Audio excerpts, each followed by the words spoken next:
to welcome you all to Stalwarts of Music with Aditya Veera, Season 2. And this is a very special episode. This is a collaboration with the Oddball Festival, where we're going to be witnessing MaMoGi featuring Lydian Nadhaswaram. And the whole idea is to document this entire experience of this festival so that lot many can watch it and consume it in the near future. So I have a couple of very interesting questions coming your way. Shall we get started? Let's do it. Yeah. All right. As a collective together, all of you embody so many different facets of creativity in the form of creative expression. So what is the creative impulse for MaMoGi? Is it catharsis, or is it the need to give music its form, sequence, and structure? So I'd like to understand, what is the impulse? I think you should go. Okay. Yeah.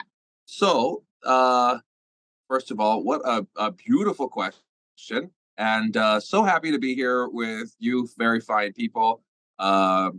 It's such an honor for me to be able to collaborate as an American with three wonderful Indian musicians, and MaMoGi with Mohini Day and Gino Banks, but also in the broader sense of our future set with Lydian Nadhaswaram. So I guess for me, I've composed a lot of the elements of our songs with keys, layers, and whatnot. And so I basically love this idea of East meets West, where I can kind of bring in some Western harmony ideas, these certain ideas that come from bebop music and fusion jazz from the 70s and 80s, Steps Ahead, Chick Corea Electric Band, kind of meeting progressive rock like Animals as Leaders and incorporating some of the new sounds of today. Mohini and Gino are two of the most talented people I've ever had the opportunity to meet. And so basically the writing possibilities are endless. Anything I've ever given to them, they rise and make things actually harder than what I gave them. Okay, they create hope in a good way. They create parts that are almost unbelievable, and they make all of these songs go to the next level. So the impetus of this project was, it was so fun to play with them, and also they're two of my closest friends, so we really love hanging out with each other. We're obviously married, so we hang out all the time, but yeah, I think it's through friendship, it's through respect of each other's craft, and trying to make a project so that we can do more together, so that we can explore the world together, we can create together, have fun together, have great food together.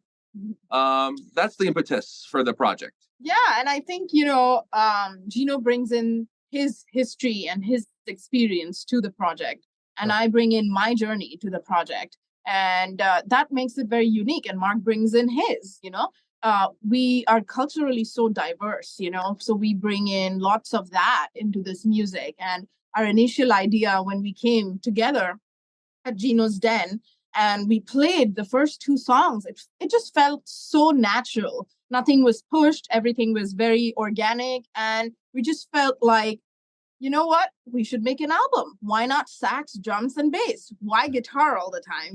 Why not put sax in a more progressive rock sense as a setup, as a lineup? So we did that. And like Mark said, and of course, Mark, wrote most of the music and he laid down all the harmony and melodies and stuff. And Gino and I bring in sort of that like rhythmic playground, This for Indian us. element. Yeah, the Indian element, keeping infused with like a lot of Western grooves, and fusion grooves that we thought went really well with the melodies. And I got to play with like a lot of like pedals and synth sounds, and that was unique for me. I wanted to bring something new to the table, and that was my inspiration behind doing something different in this project. I'm sure Gino has his own set of things that he brought and he would love to, say. Sure, So let's I'm hear gonna from pass him. it on. Yeah, I mean, obviously Mohini and I have been playing together for many years. I Right. mean, before she was even allowed into venues and clubs, Yeah. So we have a lot of history as a rhythm section working together. And with Mark coming in, there was a perfect simpatico between the three of us with uh, having different influences, but also liking the same kind of music, Okay. even if it's like, the traditional, the old 70s, 80s fusion music and the modern progressive music. We kind of listen to the same stuff. Uh-huh. So when everybody brings in an idea, we are on point together for that idea. It's not like too diverse, Okay. but we have our backgrounds of playing also is very diverse. So we bring in each other's influences, and it becomes this whole melting pot of kind of, I would like to call, new music. Mm-hmm. Yeah. Right. So and what I love about this is a lot of music is manufactured nowadays heavily, Correct. Correct. and people, when once they set a music a certain way, they kind of play it every time exactly that way. Yeah. For certain things it works, it's fine. But what I love about Mamoji is we got these hooks, we got these melodies, we got these riffs that are awesome to play, and that's what people remember about the songs. But we also have room to kind of interpret the music each night differently, so that Yeah. improv element is very strong, which Mhm. makes each gig unique. So I think that's Yeah. like a perfect blend of both worlds. Yeah, and we love playing with each other's energies. It's so fun. It's Yeah. like having a conversation, every night. It's a different energy and different sort of topic that we discuss on stage with. So it's really, really exciting for all the three of us. And apart Yeah, from when you see that, each other smiling and laughing on stage, you know that something new has happened right then and there. Like, Yeah. this didn't happen last time. correct. Yeah, it's all fun. And we took this music on road before we even released this album. So we did a whole India tour. We wanted to see how listeners respond to that. And Timisoara Jazz Festival in Romania. we played at Timisoara Oh, Jazz wow. Festival. We played, it's in Romania. We played there. And then we did like a whole India tour. And it was amazing to see the reaction of people and how they were positively responding to it and how they wanted to hear more of it, and how they've not heard this sound before, and that was very rewarding for us. And we wanted to do more and more. And you know I always love to hear what people have to say about when about it when they hear it for the very first time. Like, you could ask Lydian, like, what did he think Yeah. about our MaMoGi album when he heard it for the first time. Yeah, I think it was absolutely incredible, and it's like a new kind of genre. It's very new to hear, and all the tunes are catchy, and all the loops and all the rhythm. What Gino brother played is like, oh my god, it's amazing. He's And when biased I because he's also a drummer, so he's very Yeah, biased. yeah, and I heard the album for the first time with my dad when it got released in first in iTunes, and it later on came in Spotify. So at first it came in iTunes, and I'm like, Dad, oh my God, this album is kind of new to Jaswell. I have never heard something like this. And my dad was telling that, the Mamuji band has, a very, very one of the biggest, future, and the very bright future. And I was so happy. And, uh, and I'm so happy that after starting their new band, I'm going to be a part of that band, as a guest artist very soon in the Oddball Festival. yeah. And We're I'm so excited happy. to Yeah. have Lydian be a part of our set for the Oddball Festival. And it's such a great idea that actually Oddball presented to us. And Yeah. we thought, why not? That's kind of unique. Why not? Yeah. And it was great. And we're so looking forward to it. And Yeah. it was very simple with this project. The motive, to answer your question, the goal behind it was to make people dance. And that's why the catchy grooves, that's why the remembered melodies, you can actually remember them. So we wanted to focus on those more than impressing or showing off or being very Right. technical. I think as audiences, we are going to have a great time because there's so much of variety that'll be part of this festival, fresh Yeah. music, and all of you have transcended through several many stages and evolved as the modern day musicians, giving us something new all the time. So thank you so much for this entire experience. Really Well, thank looking you. forward to that. Yeah. Awesome, man. Aditya. Thank you. Yeah, that's sweet. So, Mr. Banks, you have been an advocate of music education, and you spearhead a couple of music schools that includes the likes of Algorithm Drums, Nova School of Music, And you are also a faculty, visiting faculty, if I'm not mistaken, at NMIMS? Well, I are you- was an adjunct faculty, not All right. anymore. Okay. Yeah. Okay. So you've been playing a very vital role in this phenomenal movement in terms of molding the talent pool out here in India. So kudos to you for, the whole lineage, like you and your father Thank you. trying to keep this alive for all of us in India. I'm And just trying to, I get the whatever my father has given me. I'm Correct. trying to kind of give it and spread it in the community. Correct. You know? Correct. I've been a long admirer of your work. So forgive me if my questions are too basic for someone like you. Right? So could you tell me what is the objective of all of these organizations that you cater to? What are you seeking to do with it in terms of these organizations that you're currently associated with? It's basically just platforms where people can get access to learn drums from me, for example. And also, because I have a lot of musician friends who are interested in teaching, some of them don't have the independent classes. And, Correct. so this, I kind of feature a lot of young drummers who, wanted, especially during the pandemic, when online classes were happening, I was featuring a lot of young drummers to come up and teach as part of algorithm drums, Okay. So it's like I said, it's keeping the community going, kind of impart the knowledge that a lot of us have been given by our seniors and parents, and what we've learned through our experiences, and kind of help the next generation forward. Because the more of us are out there playing music at a high level, the better it is for the overall scene. Yeah.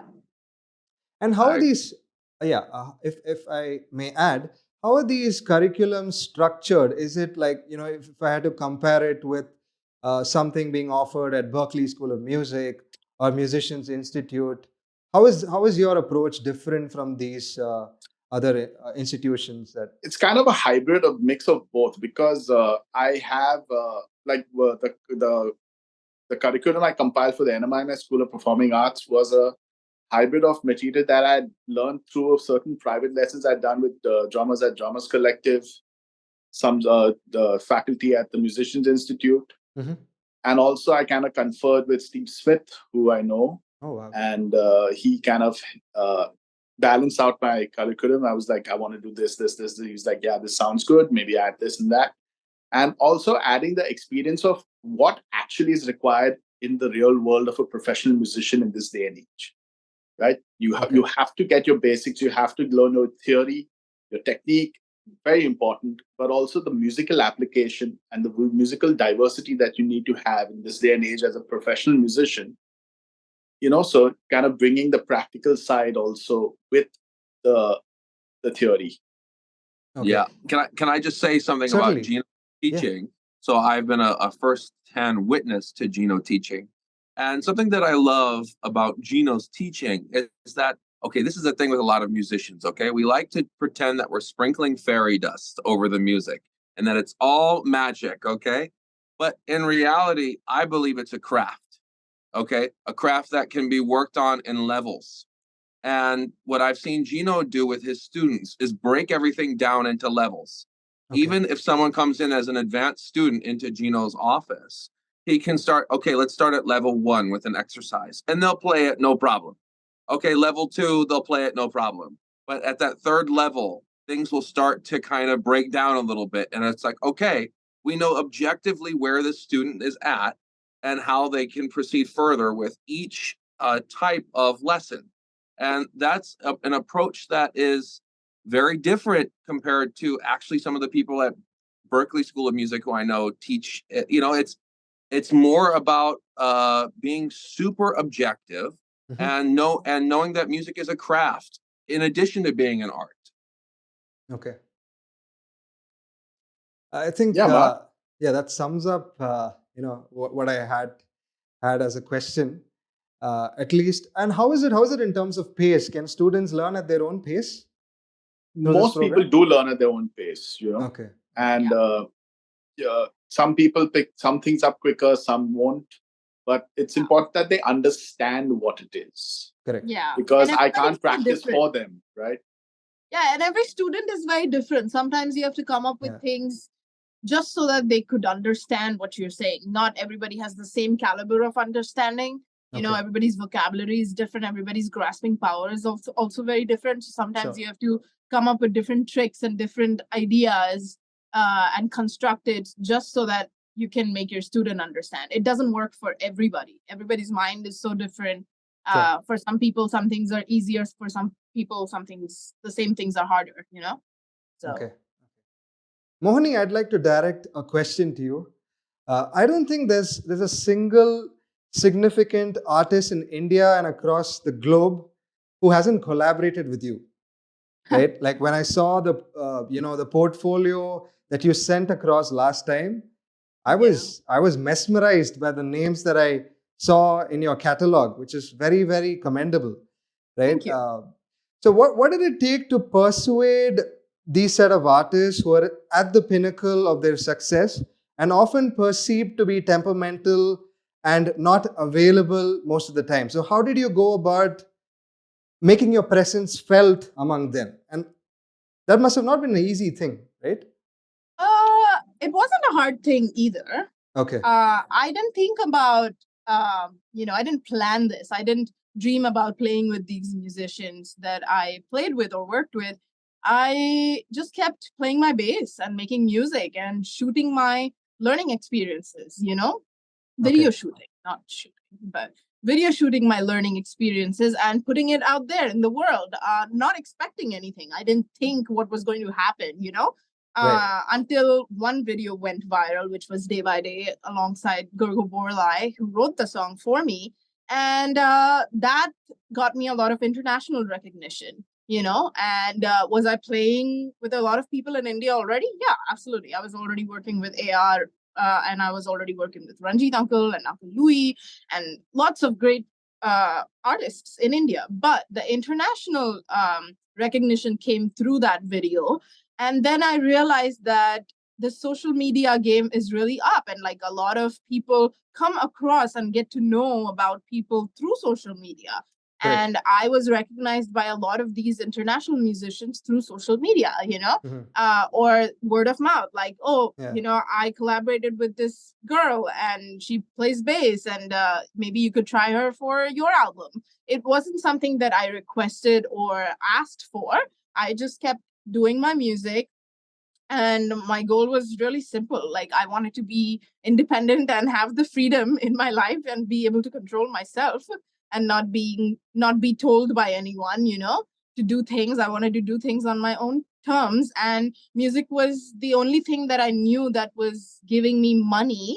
And I knew if I save up, then I could gain all the things that I want in life. And so, like, by the age of 17 or 18, I think I got my first place, moved out of the house, and then I started taking my own decisions and started going to recording sessions, like where I would play for a lot of jingles and background scores at Nirvana Studio, where Ranjit Uncle was there. And after my school hours, wearing my school badge and school uniform, I would go to Ranjit Uncle's studio and like play with him. And I would get to witness like a lot of great musicians, such as Dominic DiPiazza, playing bass in front of me. So that was my upbringing. Like growing up, I saw like Kai Card, I saw like great bass players and great musicians in that studio hanging out. And I got to hang out with them and got to see them play real time. And that was a great learning experience for me, about these musicians being temperamental. Everybody's experience is different, I guess. Correct. With me, it was, again, not something I asked for or dreamt of doing. So they called me. So, Lovely. it was different. It was the other way around. I didn't want it, but they wanted me. And I was so grateful that I got these opportunities. And we still collaborate with each other in each other's projects, or playing for a client. We get to pair up and do some work together for these clients that we share in our, I guess, curriculum or calendar.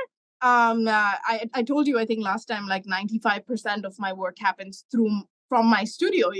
I don't perform as much as I used to before. I used to do a lot of live gigs before, but now I do more. Like 95% of my work happens from my home studio. So, like everything that happened in my life, it just kind of came to me, and I took it up as a challenge because I love to learn, I love to listen, and give and bring something to the table that hasn't been done before. That brings me a lot of joy, and it pushes me to do better and better every single day. And that's like a high for me. So I guess that's my uh what do you call that? Like motive in life. Yeah. Yeah, And, there's a Hindi word for it. and I'll just say something about her. I said something nice about Gino, so I'm going to say something nice about her. Sure. We're living in a world of Photoshop and post production. Okay, everything that you see on social media has been manipulated in some way. Correct. And there's an old adage by Mr. Marvin Gaye that there's nothing like the real thing, baby. And she's the real thing. She's the real thing. Okay. No doubt. What she presents herself on social media as is the same as what you will find in her live concerts. She plays equally well on social media. Nothing that you're seeing is fake. Nothing is being mimed. It's all the real thing all the time. And it's something that is so rare in 2022 that when we talk about persuading others to hire someone, there's no persuading that needs to be done when it's the real thing. Because there's nothing like the real thing, baby.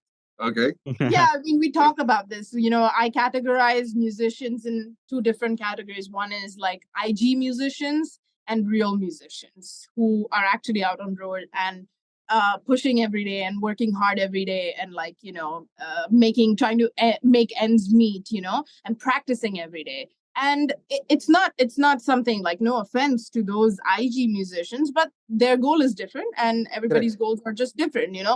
Their goal is to hit a certain number online. Yeah. Our goal is to just make better music and push ourselves every day to do something that we couldn't do before, or get better at something that we are already doing.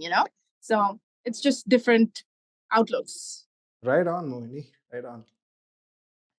So, Lydian, as you are trying to play something, having multitasking of attention going on among all of this, I have a question for you. Yeah. So, you grew up in an environment which is very rich in terms of, the sensibilities, and you played the Flight of the Bumblebee at a very fast rate, like 340 BPM.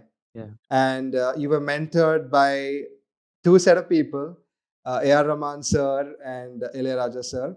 So how intense and important was the environment that you grew up in?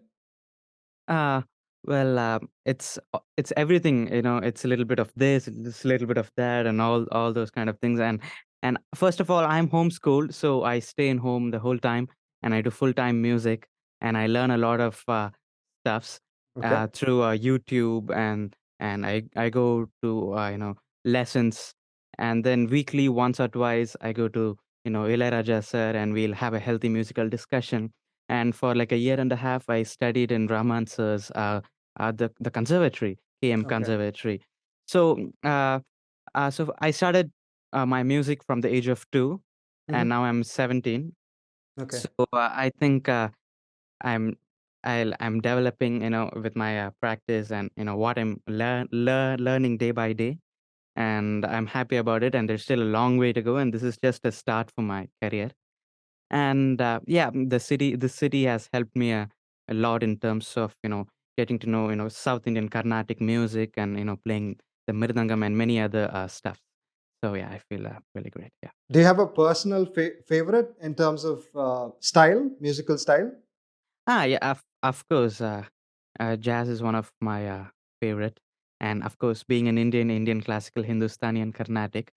But when I started to play drums for the very first time, drums was my first instrument. So I used to listen to jazz, lot of mainly lot of solos, drum solos, and Western classical, of course, because being a pianist, Western classical is very important. So yeah, Okay. I love all the genres. And in fact, my first debut album was in the genre jazz. It was a jazz album, and now I'm doing a Indian full Indian fusion Hindustani and Carnatic album together, and blending jazz with that. So I like to blend genres. Marvelous. Yeah. Marvelous. Nice. Here's And a this question. amazing Yeah. time to talk about Lydian's Grammatic album. Yeah. Yeah. And where all of us, Mark, Mohini, myself, have had the Yes. privilege to play on his incredible music. So it's very fitting that Lydian would be the first kind of artist to play with Mamuji. You know, Oh, Yeah. wow. I'm so Yeah. honored to play. I'm so honored to play with this Right. incredible band. Yeah. Thank you Yeah, so we're much. so happy to have Lydian on board, and I would like to thank Oddball, for having Lydian, recommending Lydian for this idea, because it was so exciting, and we're super looking forward to this performance. So people out there listening to this, Yeah. please come on the 17th of February.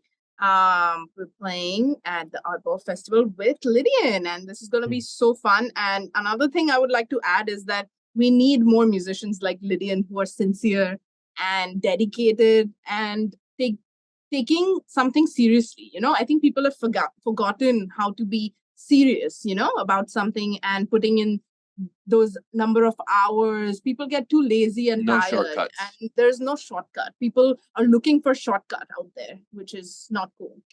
and what they don't realize is the more serious you are with the music, the more fun you actually have on stage. Yeah. Yeah. Yeah. Mark, I'd like to ask you this very question. Talking about Western classical music, notes and rhythms are pretty much the same every time you play them with the instrument that you use, right? So, what are the things that you rely on most in terms of bringing to the table your own personality?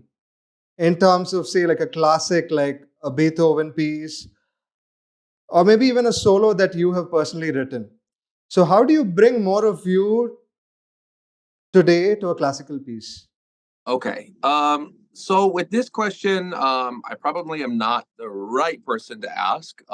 Frankly speaking, I am from a Western country, but I am by no uncertain terms a Western classical musician, and I feel like it's best that I represent myself properly as a jazz musician. Okay. I'm a so and He went to the Uh, North University, so Texas. so yeah, so I'll just talk about my Yeah. educational background. So I started at the University of Illinois in Champaign-Urbana in jazz studies, studying jazz saxophone, and then I finished my degree at the University of North Texas, where I graduated with a jazz studies degree in jazz saxophone with a minor in jazz arranging. Right. So within the context, I understand your question, but I'll frame it within the context of jazz music, if that's okay. Sure, sure. So jazz, let's say, even within the context of what is now referred to as Black American music, which encapsulates pop music, blues music, rock music, a lot of these things that jazz music, gospel, coming from Black American tradition. Basically, there are two types of music in my mind. There's improvisational music, where, let's say, at one end of the spectrum, can be everything is free. Okay, the way we play the melody each time, if we're playing "Bye Bye Blackbird" by Miles Davis's "Bye Bye Blackbird," he doesn't even play the melody really in his recording. Okay, but he's still playing the song in his own way. Okay, then we go to something like an Animals as Leaders song, progressive rock song, where it's pretty much the same every time. There are parts. Okay, in my mind, I like to meet somewhere in the middle. I think that it's really great as a musician that we can find structure in a piece of music, that we play parts correctly in time, with a good tone, with the correct harmony at the same time. But I also think that it's important to leave room for, I was almost going to say leave room for Jesus. That wasn't going to be good. But leave room for improvisation. Improvisation is a very important. So in my mind, that's leaving room for a little bit of expression. So in MaMoGi, this comes through with, we pretty much have a set form on all of our songs. Okay, we Okay. play at the same tempo every single concert. We play with the same form. But what we do allow for is changes in terms of the way that we approach solo sections. And we allow breathing space so that things are different every single time. Um, my feeling about certain improvisational music, so like Miles Davis is someone that I really have looked up to as a musical hero in my life. Um, if you listen to Miles in the 70s, where there's these two chord jams, there's a lot of freedom there. Okay. And when that first came out, that was like a big thing, right? Complete freedom within these two chords. And they jammed for 15 minutes, and these audiences loved it at the time. But the problem today is that if we put together a band, even of the most killing musicians in the world, and we play two chords for 15 minutes, I think the audience is going to leave. I think they're Right. out of here. Okay, they're going to listen for a few minutes and they're going to go, "Is this really all we have now? These two chords? Play the best solos, whatever, but two chords are going to get old." So We've like literally experienced that while being in the audience. yeah. So We've it's seen people like leave. it's in my mind, you can have the best musicians, but I believe that form, that tightness of a band are so important in 2023. And that is kind of what informs all of the music that I write and that I am a part of these days, is that I want to be a part of bands that sound killer, that every single gig we are walking out of the show like that was just as good or better than the last show. And we don't leave. What's the point of rehearsing if things aren't going to be killer every single time? So that's the standard that I love with these three musicians, is that we're all cut from the same cloth. We all want perfection, or as close to perfection every single gig as we can get. And we want audiences to be happy. Something I really also believe, this is my last thing before I get off my soapbox, Yeah. is that that we shouldn't demand the audience to applaud. We should do it through the music. We should bring the energy so that it is so energetic that they have to get out of their seats. The moment that we start using our words, unless they're lyrics, to demand that the people get out of their seats, I just see that as a form of weakness for us musicians, that we're not doing a good enough job in our performances and that we need to do better. That's a personal thought, but it's something I believe wholeheartedly, that it is our job to give our paying customers, our audience members, a great time. And that's what we're going to do at the Oddball Festival at Phoenix Market City on 17th of February. Please come out. Based on what you said that you'd like to make people happy through this entire process as MaMoGi, as a collective group together. So would it be right to say that the intent is to put out joyful music for audiences out there? Joyful, every song has its own story and idea behind it. But I think the big thing is we're entertainers and musicians, right? We want to provide a good, well-rounded experience for the audience. We want them to feel somewhat inspired when they go home, or enrich their lives. We want them to groove with us, Yeah. I think we need to bring the groove back. Everybody can do a lot of things, but we really felt the need of dancing and making other people dance. Yeah. So that was the main thing behind writing this album. We want to make people dance, even if it's an odd meter song. We want to make people dance. So we literally see people dance to a song that is in 7. Yeah. And 5. And 5. And people are dancing to that. And it's incredible. And it's really, really fun to see that we achieved what we initially wanted, And I would call us a fusion band still, because there's jazz and this progressive element. Yes.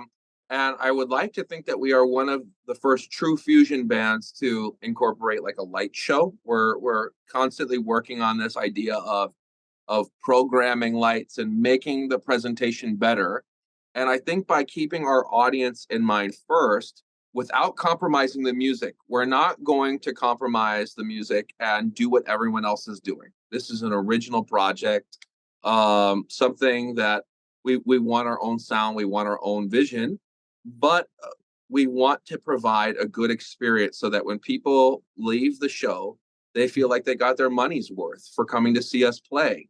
Yeah. I think that and I mean, I can speak, from my perspective. I'm from the other side of the world, but I've paid a lot of money for certain concerts that were not worth the money. Like I've paid $100 for a concert ticket. It was one of the worst concerts I've ever seen in my life. Okay, so if someone is paying, let's say 500 rupees to come see one of the bands I'm a part of, or they're paying, for the Shakti concert, the tickets got very expensive. Correct.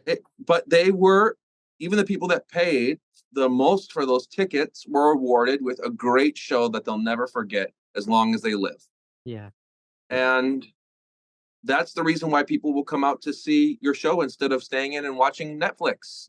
It's because it's something that was worth seeing. It was worth paying the money to go to. And people come for the experience, people want to feel you, people want to talk to you, and people want to not just see you and hear you, but they want to feel you. And we wanted to make music for the same reason, so that we can be a part of their experience too and have the same feelings on stage. Yeah. Of course, musically, we are having a different sort of conversation in totally different universe, but at the same time, we see people's faces when we are on stage. We see what they're feeling, and it gives us energy.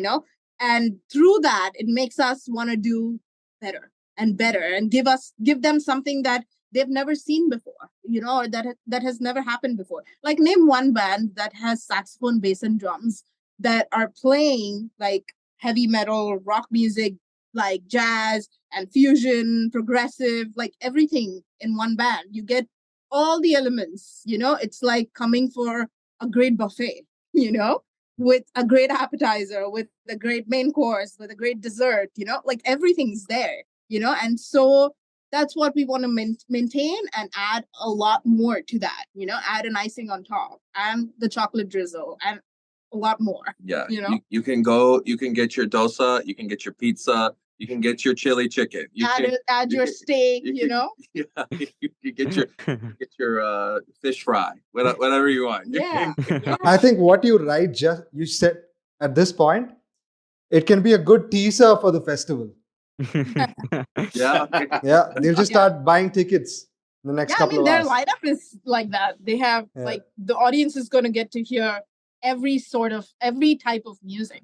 They have the 3 amazing Japanese girls Correct. who are like they're like superpower girls. They're like great at what they do, and who has seen them here? Nobody has Lisa seen them Axe, here, but of I course. know how great they are at what they do, and it's going to be such a treat for the people out here, and same goes for all the other bands. Of course, the Aristocrats, everybody knows they're incredible. Guthrie Govan, Brian Beller, Like, we want to be in the audience and watch Of course. everything. We want to watch all the bands. They're all equally amazing. Sure. Mark and Mohini, what is the professional dynamic like for the two of you all while working as MaMoGi? I'll let you start with this one. Well, I think Gino would be Yeah, a better one to answer that. I think he has an answer up his sleeve already. Oh, no, it's great. It is a like, there are sections where this is just strictly work and this is strictly personal. Sometimes it becomes like this, and then sometimes again it becomes like this and like that. But then that's what makes it special, Like, the intent is the goal. The main goal is the same thing. Yeah. So there are different ways to reach that goal, and it's very important that dynamic goes back and forth, Right? Yeah, we all and I share kind of the act like a same soundboard goal. also for between Mohini and Mark. I'm kind of a soundboard to see, where things but are to going. answer your question, there will be times where he'll think that's a better idea, or I'll think like, oh, maybe mine is a better idea. I'm like, Gino, what's good? And then Gino is like the middle person. Is like, I think both are great. He's like the most neutral one. But it really feels like a family band. Yeah, I can see that. In that we all have love and respect for one another, and we And we're a just team. Like and we discuss things and we make decisions collectively, not single-handedly. You know, we Super. all, like I said, share the same goal. So it makes it easier for us as a team to work towards the same goal. You know, we want to make it better and we have great ideas and so many ideas that sometimes it's hard to fit in right. everything, you know? So that's why we're already And writing our and each of us MaMoGi have second album. individual strengths too. So, like for example, like Mohini and Gino, obviously because of their training in Carnatic music and just in general rhythm, is deeper than what I have gotten into in my life at this point. They excel in this category, and where I excel is in like jazz harmony. Like I love using 13th chords and I call it sus and plus arranging, which is suspended chords going to altered chords. And like I love using before the interview started, I kind of was talking with Lydian about how I love using Spectrasonics products, Omnisphere and Keyscape, and I love Arturia, their synth package that they have, and like finding new patches from other users who have uploaded their stuff online, and so we all get inspired from each other too, you know, because we're yeah, always trying to make ourselves sound better. Even if it's good, we are always trying to you know, see what other possibilities are possible, you know, like, oh, this section sounds good, but maybe if I use a different sound, it'll be better, you know. What more can I do to that? So we'll walk into Gino's den sometimes and he'll be doing something. Oh, let me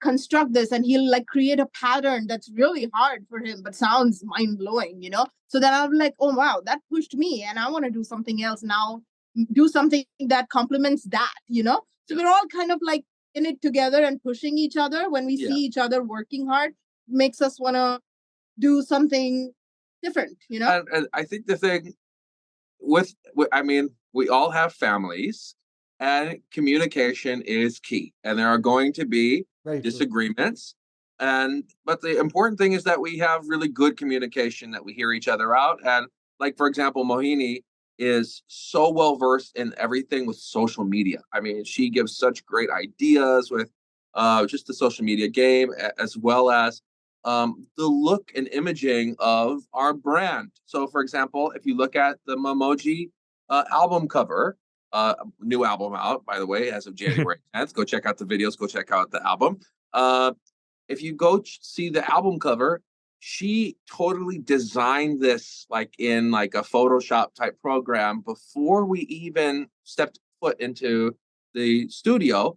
And I think in the photo, the reference photo, like I had some like Matrix classes on, but basically she had the idea what the cover photo was gonna look like people, before we went into the like studio. I photoshopped all the three of them together. I picked some girl online and really liked her outfit, and I had some ideas like, oh, but I want to replace this with this. So I took like a piece of clothing from the other like online image and I put it on top of her, and then like some guy, and I put it there, and then I'm like, oh, MaMoGi, so maybe we should be in the same order. Yeah. And I want to keep it simple, give it like a Matrix vibe. Like obviously there are so many ideas, and we have room to play around with it like so much in the further, you know, projects that we release. But like it's just fun. Like I love fashion, like everybody knows that, and I wanted to become a fashion designer. So anything that is related to creativity, and I'm not obviously the best person at social media, but whatever I do, I like to, like I said, learn and educate myself.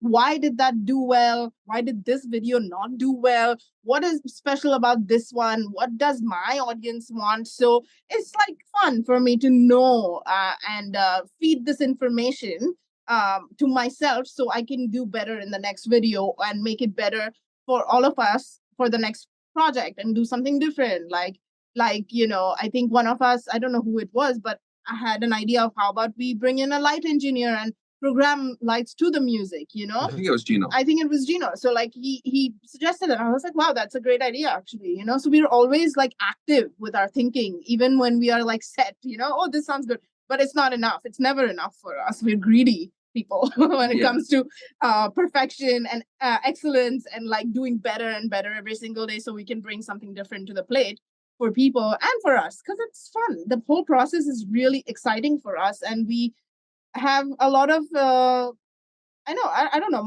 For me, it's just a joy to work with both of them. They're both just so good at what they do. It inspires me and makes me stay grounded. Yeah. And I also believe this thing about you should try everything once, except some things. Okay, some things we don't have to try once, but most things we can try once. Okay, and so musically, if we apply that idea, like we were recording some different ideas for some Instagram type videos the other day, and one of the melodies that was composed was just a very simple ba beep bo bo bo boo bee, and it's like totally simple. It's like a vibe song, okay?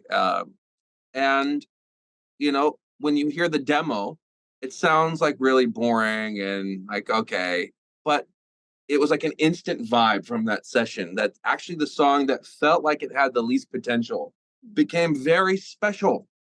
Yeah. And it was through the performance and the players. So just trying things and putting them out there for the world has become kind of something that we practice now. We just want to do things at a high level, but give everything a shot.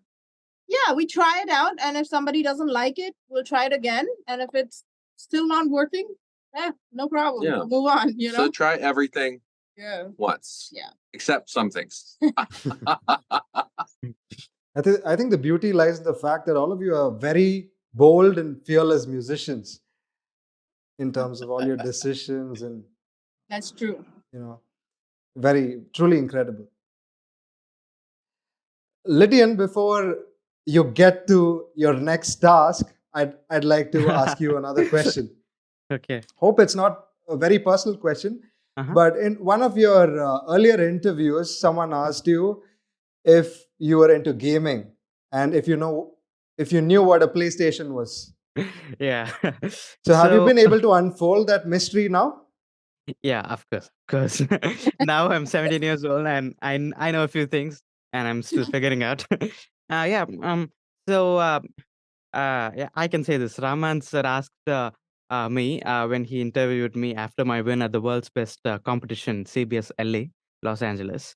And the very next day, I came to Chennai, and uh, and then he did like a whole felicitation ceremony for me in his music conservatory. So he interviewed me for the first time. I think he interviewed someone for the very first time in his life, and I'm so honored to say that that was me. And yeah, so when he was asking questions and I was answering, he asked me that what's PlayStation? So no PlayStation in your free time? And I was like, oh, what is that, uncle? Because I was I think 13 years old or 12 years old at that time, and I was fully into music, and all I knew was Hot Wheels cars. Hot Wheels cars, but still I knew a game called GTA Vice City. So Hey. that was one of my favorites.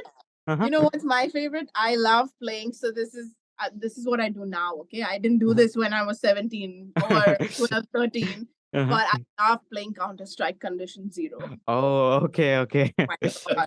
So love shooting people. As long as it's not me. Yeah. And defusing bombs. Defusing bombs. Saving hostages. Yeah, rescue. Incredible. So after that interview, I came to know about the PlayStation and the thing called Xbox and the Fortnite, PUBG, and all those kind of stuff. So yeah. But now I very very rarely play video games, but I play physical games. Like I play badminton very often in my streets. Not very often, very rarely with my father, because here the streets are filled with cars and things, and we don't find time to go to some badminton court and play there. Yeah. By the time I can compose 2 tunes here. Smart. Yeah. So yeah. Lydian, do you find inspiration from daily things in your music? And if you find inspiration from daily things, what would they be? Ah, well, every day it's a new process and it's a new learning from me. And every day I listen to new music. I find out new artists, and they inspire me a lot. And also I watch a lot of kids who are younger than me playing instruments. Like incredibly well, and I get inspired by them a lot. Like on And Instagram and social media, or in Chennai live? yeah, mostly I see in YouTube and Yeah. not much in Instagram. In YouTube, and my father sends me some kid playing the piano from China, and in fact I started to play piano after seeing a child prodigy named Sang Sang, and he's from China, and he's like, I think he's from Korea, so, and he's like very famous, and he's been on the Ellen show. And first time I saw him play a very fast piece called Flood Time, and then the next day itself I started to play piano. So it's like that every day I get a lot of Ah, inspirations. And yeah. I see. And also, when I heard the MaMoGi album for the first time, I was like, "Oh my god, this genre sounds so good and so catchy." And I got so much inspired by that, and I have to thank you people, for Oh, that wonderful album, Very good. man. Awesome. Since we're on the topic of the Mamuji album, I'd like to understand, do you keep an audience in mind while making this music as to what you want to express in terms of the notes, intuitions, and the feelings in your brain? And of course, there's this process of catharsis and emotion that you add to the music. And how is your approach? Like, do you go about it in that fashion? Gino? Well, the songs are they're dynamically very different. Their tempos fluctuate. The harmony fluctuates with the melody. The grooves are different. So there's a lot of ups and downs in the feelings. So it's not just one particular feeling. So some things can be a little less, very few notes, very spaced out, easy grooves. Some things are heavy grooves. Some are slow, some are fast. And we have a lot of breakdown sections. So there's a lot of things going on that takes the audience on a journey through the set. So we're not hitting you at one dynamic, which can yeah. be not very comfortable for an audience. Yeah. From a business perspective, I wasn't like this before, but now, being sort of an influencer online, and making the videos that I make and posting them online. One thing that I've learned is that not a lot of people think about audience when they're writing music. I'm sure Gino and Mark also don't think about it very actively, right? But Okay. in my thinking, sometimes, not all the time, but with MaMoGi, because I am more of the person who cares about looks as well, and who cares about like the whole branding as well. I like to think about what audience is going to like in terms of the show, like what could be done when we're planning the show. Like, oh, maybe we should squeeze this in, and this will sit very well with the audience. That understanding comes through a lot of experience when doing a lot of shows with different people for different audiences. Having played in India, having played in so many different countries, you get an idea of what type of stuff, what kind of people like in different places. And Okay. obviously, Indian audience is very different than American audience. Some things you will see Americans clapping to that you won't find Indians clapping to, because Indians have high expectations. Maybe it's got something to do with how we are raised, because I personally was brought up in a strict household, and I was always told to not get too carried away by something if it's too good. I don't know if it's the same with other people, but as a kid growing up, my father, when I excelled at something, didn't appreciate me a lot. Just said it's good, because he didn't want me to get carried away and think that I am the best. So that has really stayed with me when I do these live performances. When I play something and it goes well with people, I just note it down, and I don't like celebrate, or get carried away with like, oh shit, I killed it.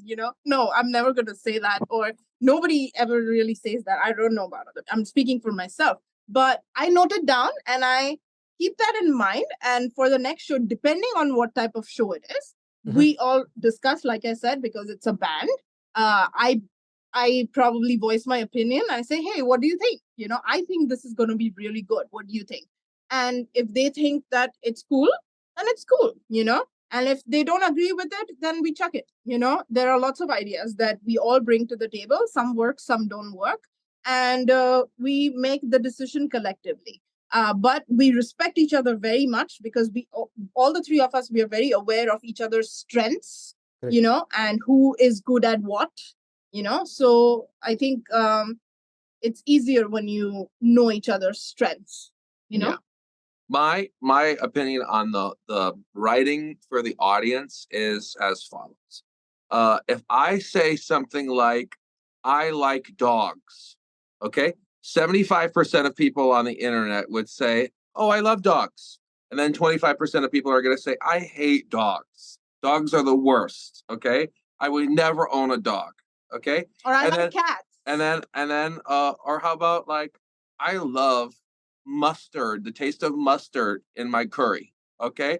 There are going to be some people from this part of India that say, oh, yeah, we love that. And then there are people that hate it. Okay. Okay. I would be one of the people that loves it. Okay. I love that taste. Okay. So, in the same way, are you going to change the way that you cook because somebody else might not like something? Well, 75% of people might like what you're doing. And let's say that only 25% of people actually like what you're doing. Well, are you going to change what you're doing to satisfy the majority, or are you going to just keep on doing it because you like it? Yeah. I think that in music, the creators are the audience first, the first audience. So you have to enjoy what you're doing first. And then taking to consist. And I was the person earlier that said we have to think about giving the audience a good show. So because of that, we've crafted an eclectic set of music where it's a buffet, okay? Everybody can enjoy some aspect at some point during the concert, okay? If you don't like the song that's happening right now, wait 2 minutes, it's going to be over, and But then you can again, go to the next song. Yeah, but again, you cannot make everybody happy. You can't make right? anybody. So you can only assume some things and just hope that it will work, but you cannot make everybody happy. Yeah. I say one thing, and I've said this before. Critiques are like farts. They come and go, and they're gone in a second, Absolutely. So it's like, what do? Do you care about them? No, you don't think about it. It just happens and it goes away, Yeah. So it's like that. You just do your job. Just hope that people will like it. As long as you're having fun and you're enjoying and you are on your path to what you want, it's all good, And also these, just going back to the thing about the improvisation versus form, if you have a healthy balance of what you think that people can tolerate, okay, then you kind of have a knowledge. If everything is free and you're playing for free free in terms of no time, no changes for an hour and a half, well, you have to have a really specific audience for that that's going to stick through that entire set. But if you have an audience that's very mixed, that some people like Bollywood music, some people like top 40 pop music from America and from Europe, and then you have people that only listen to Indian classical music, well, you're not going to satisfy everyone on every song, but maybe everyone can enjoy some part of the show. Yeah, and then there are musicians, there will be an audience sometime where it's full of musicians, then what? What are you going to do? Play like technical and impressive music just to impress them? Hey, I can do this. Right. No, of course not. You just play and just hope to have fun. That's why we do music. We're not here to prove anything, I agree. Got it. And yeah, with the joy of we enjoy playing music, we enjoy playing our instruments, and like I said, it's a craft we've all worked on and representing our art, right? So hopefully that, even if the people have never heard the song before, they're taken up by that, by seeing us play the music and make it happen at hopefully at a high level. That should translate to them as joy, they should experience that. Yeah, that's a good way to say it. Love that ideology. Very, very beautifully articulated by each of you. So, Mr. Banks, your career has spanned for several many decades across different landscapes Yeah, I'm getting older now. and different geographical environments. So, have you You look felt any kind of correlation when you look back upon these environments in terms of your work? Never thought about it like that though. It's just been very fortunate to be able to travel all over the world and play music that is dear to me. I really have a soft spot to being involved in projects that allow for a lot of improvisation approach, be it in a jazz style or rock style or an Indian fusion style. But improv is a very big deal for me. I really love being part of those kind of projects. So to be able to play with great musicians like Mohini, Mark, Lydian, and a lot of other greats who we have in India who are incredible at doing that, I feel very fortunate and blessed to be able to continue doing that and hopefully do it more all over the world. And Mamuji is a beautiful project that can really, take the best of both worlds and take this project all over the world and showcase this kind of approach and playing. Yeah. How does spirituality inform Mamoji's music? Oh, deep.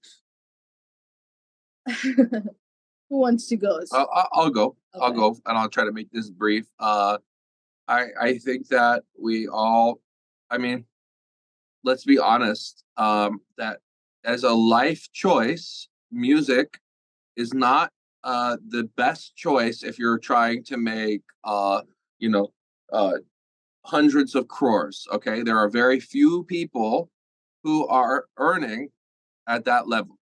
So on a very basic level, there has to be something talking inside of us, inside our heart and spirit, that guides us to want to become a musician, because for many people, it can be an insane proposition of choosing this lifestyle. Okay. And also, it can be an even more insane proposition to play non popular music where your audience is doubtful. So you're living a life that's kind of in the dark, right? If you don't know who your audience is going to be and you're playing new music. So you have to have some belief in something, in yourself, in the music you're playing, in the music of that your friends and your band members are capable of. You have to be you have to believe in multiple facets. Whether it's God or a higher power is something else, but you have to have some sort of belief system in yourself and your band to keep the everything sustained. So um, I won't go into my religious beliefs because Okay, I think that it is important that it's a personal thing for sure. me, my belief system. But we want to propel the music that we think is special, and maybe there are some things that I feel are missing in the world right now. There are some holes that maybe I felt were there in music in the past that I would like to see on the musical landscape again, regardless or not of whether we get picked up and are heard as much as some of the pop artists today. It is equally important to me if we're making no money or if we're making the biggest money that music is heard. So that is my spiritual philosophy with this. Is it's a dark passageway and there is no light in sight. You just have to keep going, you know? But does Oh, that don't worry, create Mark. a... I see the Yeah, light. please You go on. see Please. the I light? see the light. Okay, Gino, then I'll go because my answer is very different. Yeah, go for it.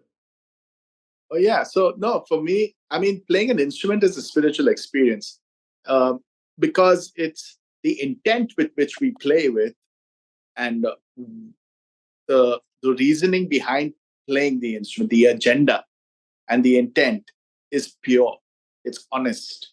So that, I mean, spirituality is about centering yourself with positivity, goodness, purity.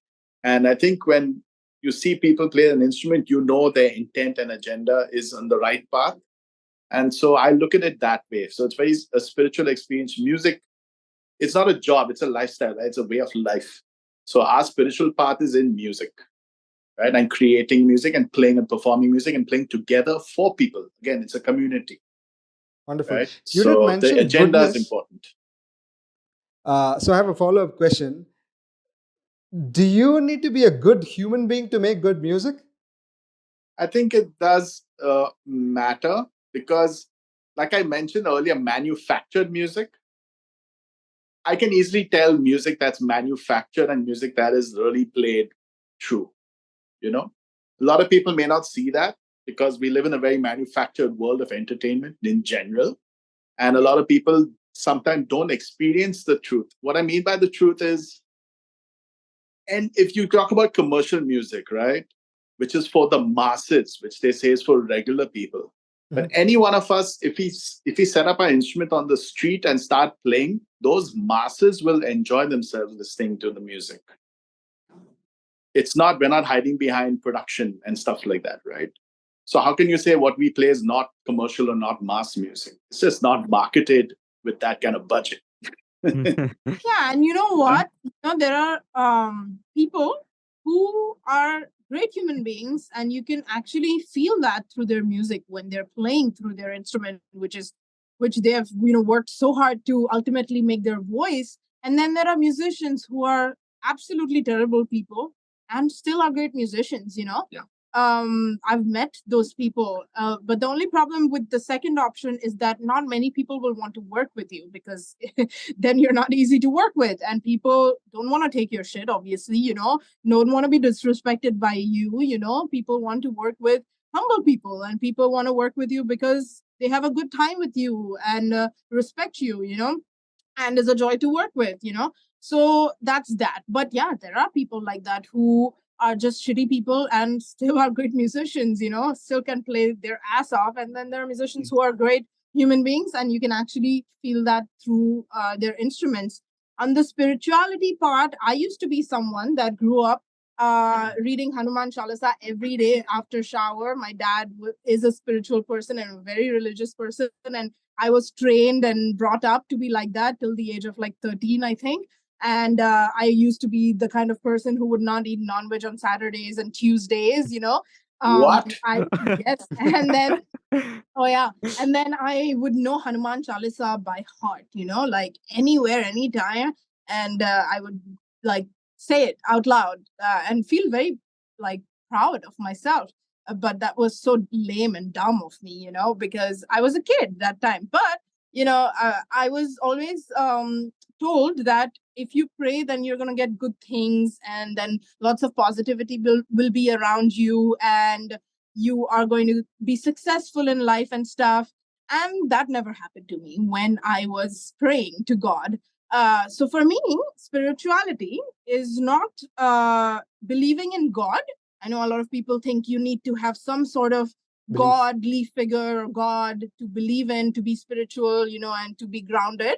But like Gino said, music makes us grounded, and music is actually the thing that makes me also feel very grounded. And I have a lot of faith. I think spirituality for me is having faith in something, even if it's just a candlelight. Sometimes I'll be lighting a candle and just look at the fire. There's so much power inside it, and it makes me feel very calm and relaxed, and all the stress is gone. And like, it makes me feel like I am doing good in life. And same with music. When I'm working hard, like when I'm being productive for the entire day, by the end of the day, when I feel that pain in my back, it's very relaxing. It's very satisfying to me. I feel like I've done something today, and I sleep very well. Unlike the days when I didn't do enough and I didn't feel that, it wasn't very satisfying. So for me, then it's like, okay, now tomorrow I should be more productive. Tomorrow I should be doing better. But for me, I stopped praying after like the age of 13 or 14. And I was very rebellious. So like I told Dad, I'm going to stop praying and I'm going to see where it takes me and what are the bad things that can really happen to me. All good things happened. I just wanted more time to myself and wanted to spend more time with my instrument because I was missing something in life and I wanted to find that. And music helped me find that happiness that was missing. And it was the only thing that made me feel like I know what I want to do in life. somewhere down the line, it was very clear. And so I don't know if I would call myself spiritual, but music has been the tool for me to it's been the answer to every question in my life. I'll put it that way. Super. So could I answer that follow-up? Sure, You sure. said Please. can only good people make good music? And I want to answer it in two parts, okay? Quick, if you don't mind. So the first part is a little bit of jazz history. Pre the 1940s, when big bands were all the rage, you had a 5-piece saxophone section, 4-piece trombone section, and usually a 4-piece trumpet section with a 4-piece rhythm section: piano, guitar, bass, and drums. And what was very typical in big band charts is to have a tenor battle. Okay, the two tenor saxophonists would have a part where they would trade either choruses, which would be 16 or 32 bars on a form, and then they would trade eights and trade 4-bar sections. And the idea was kind of to see who could cut the other person the most, who could outplay the other saxophonist. So there actually became a culture within the saxophone community as a result of these tenor battles and other types of battles, who was the best soloist in the band. Okay, now that culture kind of permeated all of jazz, okay, to a point where in bebop music, Charlie Parker was kind of the reigning champion. He was the best for a time. And then others followed him, like Sonny Stitt and Cannonball Adderley. And you have basically this period of people who were trying to outplay one another, kind of until kind of blue kind of came around, where you get the cool jazz school, where it's about playing less. Okay. Until that moment, it was about cutting each other. Okay. And there are stories that I've heard from from the elders, jazz elders, that these guys were not nice to be around, because that culture of cutting each other, meaning outplaying and basically shaming the other person into submission through music, got translated. Now, if you listen to these jazz records, Charlie Parker or any of the music is incredible. But were they good human beings? No. But what I can say is that it was honest. They were trying to do something honest through the music, which was sometimes to outplay the other person. That is an honest thing, right? Two men, one guy, one female, two females going at each other like this, like two bulls or something like that. And like, that's something real, right? That's something authentic. Were they good people after the show when they were talking? Probably not. Okay. So, and this idea of good in my mind then becomes something that's subjective. Okay. If you'll allow me, I'll make kind of an outside of music idea, which is that in times of war, okay, people eliminating the target, that's the or killing people, is seen as a necessary evil, right? But I believe that killing people is always evil, but there's a subjective glance to the person who ordered the death of a person for whatever reason, right? So it's either a good, if we as individuals do that in public, it's bad, right? Sentenced to life in prison or to the death penalty. But in times of war, you're heralded as a hero. So good and bad is all subjective.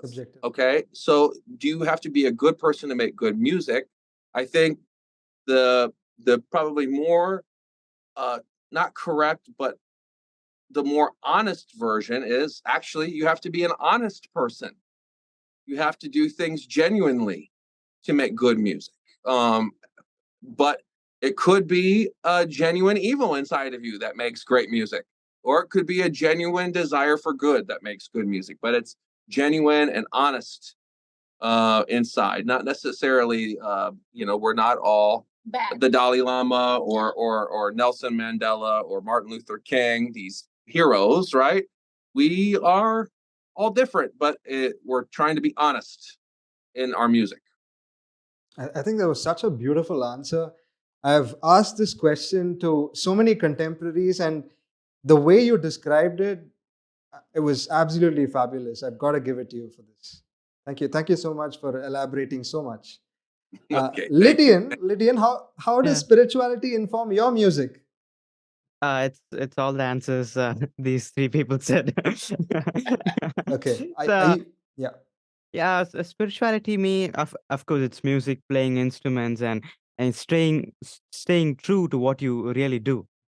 And I think you can be spiritual without being religious. Many people, take that spiritual is being religious and devoted to a god, and it's too much. Yeah, but you can be spiritual without being religious, and but spiritual can be more general and included in other things. Spiritual can be different. As spirituality can mean different things to different people, or you can follow common spiritual belief. Uh-huh. So yeah, I think I'm staying true to what I really do, Okay, and I'm really devoted to music. And yeah, that's my answer. super. So, in the interest of time, I'd like to come to the last segment, which is the rapid fire segment. Oh, It's going to be a fun segment, and let's see how all of you do. Who goes first? Any sequence, in no particular order. Lydian goes first because he's the youngest. Sure, sure. okay. All right. So, first question for you, Lydian. If you had to indulge in a little bit of futurology and figure how music might turn out 10 or say 20 years down the line, what might it be like? Oh, that's such a hard question. But yeah, yeah. Depending on what music is, you know, uh, now and what people are hearing, what most of the people are hearing. Of course, after 20 years, there's going to be jazz, Carnatic, Hindustani, all the traditional ways. But of course, now the majority is, electronic pop and all those kind of stuff. But there will still be a large amount of audience for other genres of music too. So if it stays like this, I'm more than happy, and we'll all live in a healthy music industry. As long as you produce good music, it's all good. It's all safe. Yeah. Perfect. Yeah, I think the most beautiful part about music is that, when you create it and when you put it out there, it's always going to be there, Of course. Yeah. And so he said it beautifully. Like if you're making good music and putting it out there, it's always going to be there and people are always going to remember. And my hope is that this music that we make here and the music that is being made abroad, I hope we exchange more of that. And I hope it reaches more parts of the world. And I hope we are able to spread that more and more. I hope people are more aware and more informed about music. I hope that people are more educated also in some way. So that awareness and information, I hope, gets through what we are trying to do by making different types of music. And I think my future fear is that and hope is that I hope that we don't get replaced by AI Yeah, Yeah, definitely. also true. Now that and trend is going robots. on. Please Yeah. no robots. I hate robots. Yeah. My hope for the future is that music students will not give up playing their scales when they are young. That the importance of music. Now, I will say one lovely thing that I heard. Statistically, there are more people on the planet as the population grows. There are more people on the planet studying jazz and Western classical and Indian classical than ever before, just based on population statistics, because the world population has grown. Sure. So even if the population percentage of people has decreased, the actual overall amount of people has still increased based on the population size. And because the amount of people studying the music is there, it's equally proportionate to the amount of people that want to listen to the music. So as long as there's a listening body listening to the music, we're safe, because people are always going to study it. So there have to be people to create it.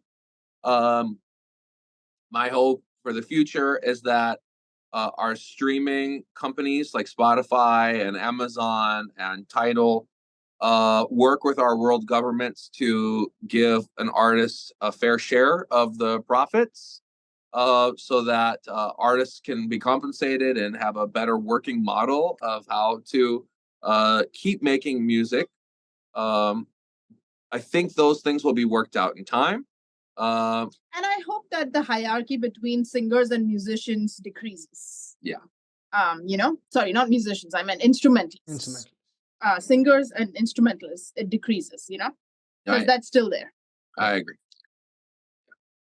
Gino? Yeah, this is rapid fire, isn't it? So I just see the future that AI is going to coexist with us on the music entertainment side. It's going to be a lot of AI. You're going to need some live musicians to play that stuff live. So we're always going to be there. So yeah, I hope. That's what I think. I hope the Yeah, robots it's- don't get so good that they replace us. Yeah, it's not so much fun watching the robot. I don't think so. So I think we'll be there.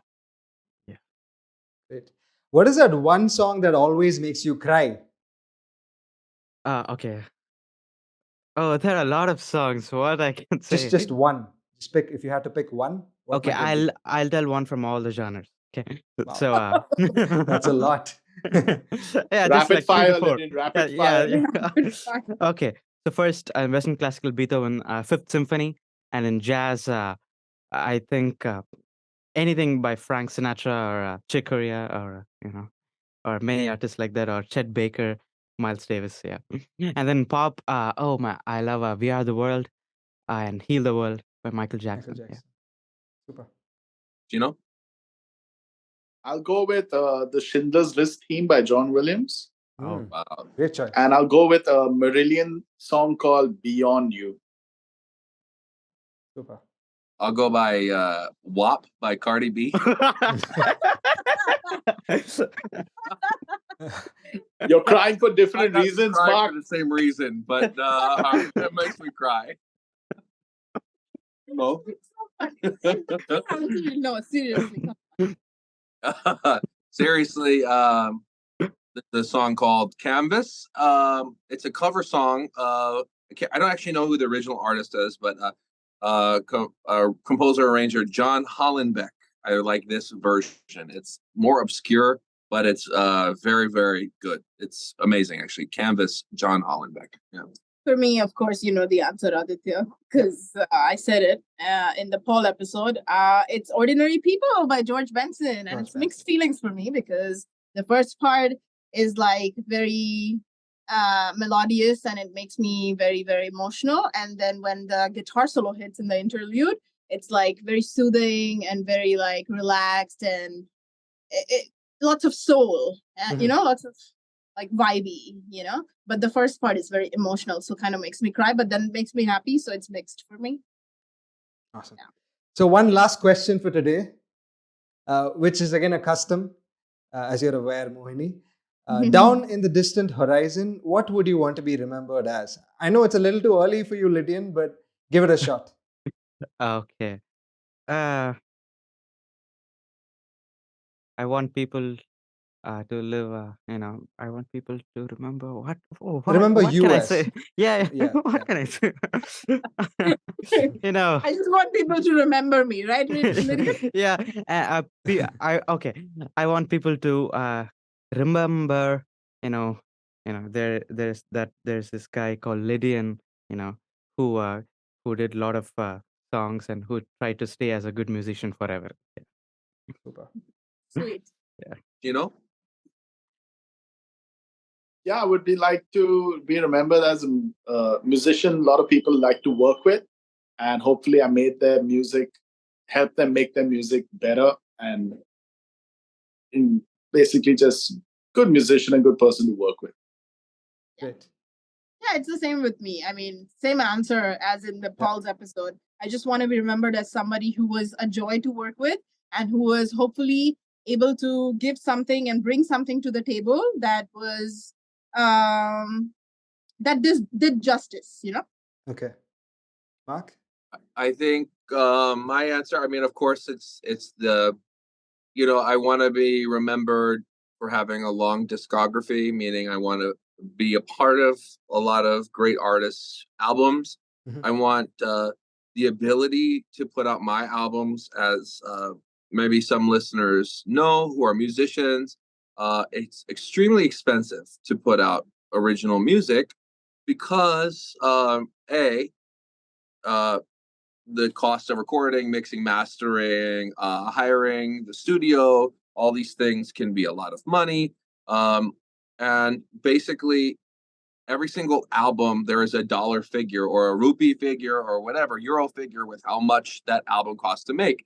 And it's interesting because art seems priceless after it's made.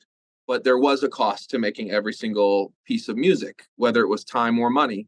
So I would like to have the power and ability to make lots of art in my life, so that I can keep doing what I'm doing. So to those people who are out there, who are people of power and influence, please help us musicians accomplish our goals. Yeah, maybe we have a lot of followers on Instagram, maybe we have a lot of maybe we might achieve notoriety, but we can always use modern patrons, people that can help us pursue these things, because this is an act of passion what we're doing. So it's a plea to help us so that we can put out a lot of music, so that we can be remembered in this way. So I that's my plea.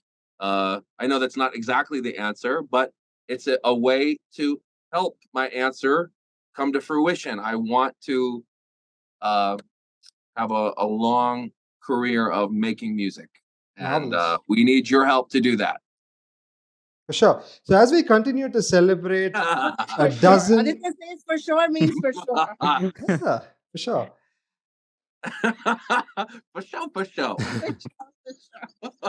So as we continue to celebrate a dozen marvelous musical pieces, the showmanship that all of you display, it kind of brings out a very rich and intense life that all of us await as audiences in India and throughout the world. So thank you so much for all the music, and we're really looking forward to seeing you all at the Oddball Festival. It's been a great blessing, honor, and a privilege. Thank you, It Aditya. was Thank so you so lovely much. talking to Thank you you. so much. We Likewise. hope to, for all the listeners, we hope to see you all on the 17th Feb at the Oddball Festival. One last thing I'd like to add, this interview will be additionally aired on Big FM Shillong and Azol.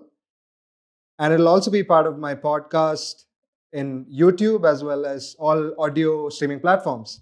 So I'll be sure to send out the links once they're out. Awesome. Thank you guys once again. Thank you all so the much. best, love Bye. and prosperity, blessings, all that. Good night. Thank you. Bye.